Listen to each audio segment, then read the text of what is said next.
اور کئی معاملات میں ہم دیکھتے ہیں کہ یہ باتیں بھی سننے کو ملتی ہیں، علماء کی وجہ سے اختلاف بڑھ رہا ہے، یہ بات بھی سننے کو مل رہی ہے۔ دیکھیے صحیح بات یہ ہے کہ مسلمانوں کے تمام گروہوں میں طبقات میں اتحاد کی بنیادیں بہت زیادہ ہیں، اختلاف کے معاملات بہت کم ہیں، لیکن صورتحال یہ ہے کہ ان معمولی چیزوں کو جو فروعی اختلافات ہیں، جو معمولی اختلافات ہیں، ان کو بہت زیادہ بڑھا چڑھا کر پیش کیا جاتا ہے۔ تو ہمارا اس یہ کانفرنس کرنے کا مقصد یہ تھا کہ ہم مسلمانوں کے تمام گروہوں کو اور تمام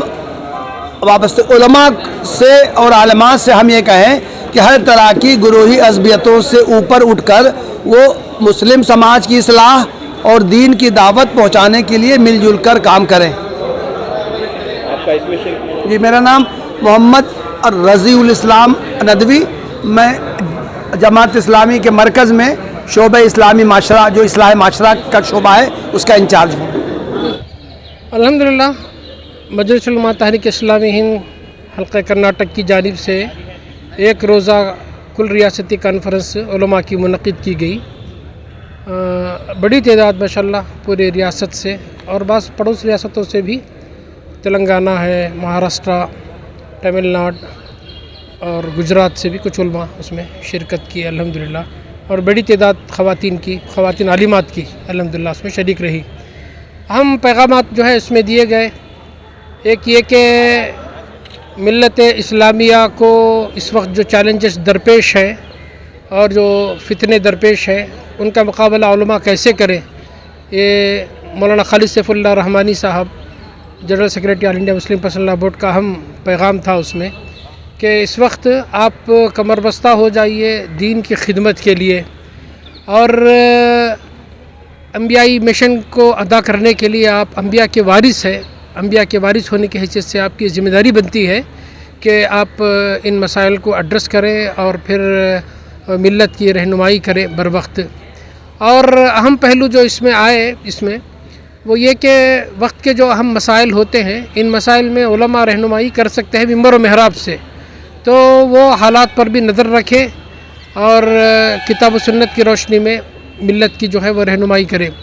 اور ایک اہم بات جو اس میں آئی وہ اتحادی ملت کی بات تھی۔ اتحادی ملت میں یہ کہ اختلاف کے باوجود بھی اتحاد کے بارے انضمام کے نہیں ہے کہ پوری طریقے سے سارے اختلافات کو مٹا کر سب ایک رنگ ہو جائیں، یہ ممکن نہیں ہے، یہ گوناگونی رہے گی،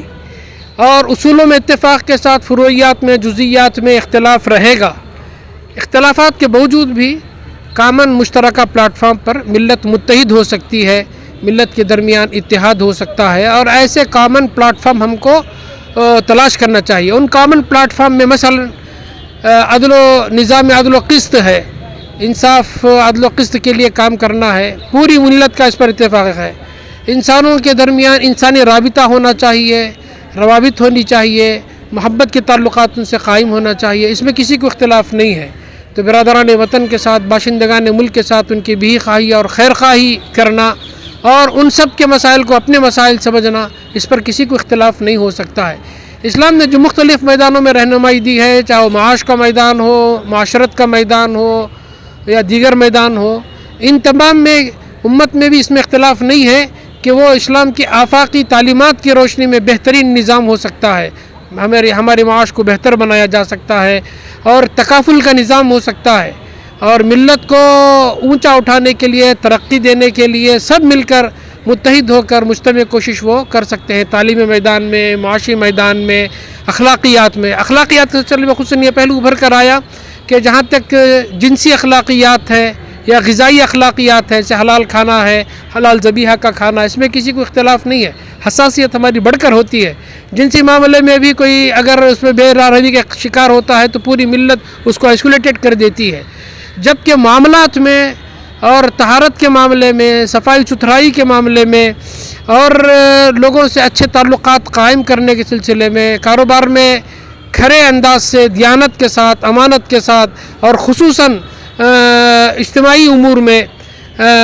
اس میں کافی جو ہے وہ حساسیت کم نظر آتی ہے۔ تو ان پہلوؤں پر بھی اسلام نے جو توجہ دی ہے اس پر ملت کو متوجہ کرنا چاہیے، اور علماء اور خطبہ خصوصاً ممبر و محراب میں ایسے موضوعات کو زیر گفتگو لائیں.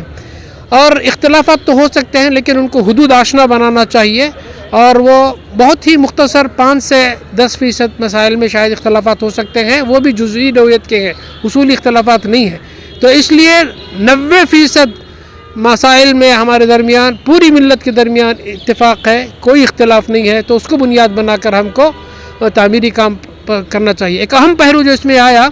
وہ یہ کہ ہم کو اپنی مظلومیت کا, اپنی محکومیت کا, اپنی مغلوبیت کا, اپنی مقہوری کا اور اپنے پسماندہ ہونے کا یہ نہیں رونا چاہیے. یہ مینٹیلٹی کو ختم ہونا چاہیے. قرآن نے کہیں بھی ہماری تصویر, اس سے سخت ترین حالات اس وقت بھی گزرے ہیں جب قرآن نازل ہو رہا تھا, لیکن کہیں مسلمانوں کی یہ تصویر اس نے پیش نہیں کی, بلکہ اس نے راستہ دکھایا کہ آگے کا راستہ آپ کے لیے یہ ہے, آپ یہ کرو گے تو آپ کو سربلندی ملے گی, یہ کرو گے تو آپ کے لیے کامیابی کی راہ ملے گی. تو اس مینٹالٹی کو, اس ذہنیت کو ختم کرنا چاہیے. اور دشمن نے اتفاق سے ہماری میڈیا کے ذریعے ہماری تصویر بنا دی ہے, تو ایسی اپنے بارے میں خود ہم ایسا تصور قائم کر لیں, اس کو نہیں ہونا چاہیے, بلکہ ایک اقدامی پوزیشن میں ہم کو آنا چاہیے اور تعمیری ایجنڈے پر ہم سب کو مل کر کام کرنا چاہیے. آپس میں تال میل ہو اور مل کر مشترکہ امور میں ایک دوسرے کا تعاون کریں تو انشاءاللہ ایک زبردست خدمت ہم انجام دے سکتے ہیں, اور پوری دنیا کو لیڈ کرنے کی صلاحیت اللہ تعالیٰ نے امت مسلمہ میں رکھی ہے. یہ اہم پیغام تھا آج کے پورے دن کے کانفرنس کا. آپ کا نام؟ میرا نام وحید الدین خان, عمری مدنی, ناظم اعلیٰ مجلس علماء تحریک اسلامی ہند, کرناٹک.